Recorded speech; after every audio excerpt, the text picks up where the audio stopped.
Magandang hapon! Kumusta po? Narito po ulit ang update natin para sa lagay ng ating panahon ngayong hapon po ng March 29, 2024 na kung saan sa ngayon po ay patuloy pa rin na easterlies ang hangin na umiihip po dito sa ating bansa. Ito po ay mainit na hangin na nanggagaling dyan sa may Pacific Ocean.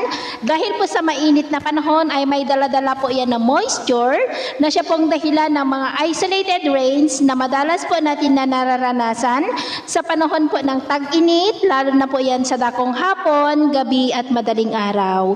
At ito naman po yung pinapakita ng forecast model natin pong ginagamit hanggang po sa susunod na 2 linggo. At sa lagay ng ating panahon ngayong hapon ay maulap ang kalangitan na may mga pulupulong pag-ulan dito po sa ilang bahagi ng Northern at Central Luzon, maging po sa ilang bahagi ng Caraga, Northern Mindanao, Davao Region at Sorsogon. At mamayang gabi ay posible pa rin ang mga isolated rains dito po sa ilang bahagi ng Cagayan Valley, Cordillera, Ilocos Region, Pangasinan, Zambales, ilang bahagi ng Tarlac, Nueva Ecija, ilang bahagi po ng Zamboanga Peninsula, Lanao Provinces, Maguindanao, North Cotabato, Sultan Kudarat at ilang bahagi po ng Bislig, kaya mag-ingat po tayo sa posibleng banta pa rin ng mga pagbaha at pagguho ng lupa.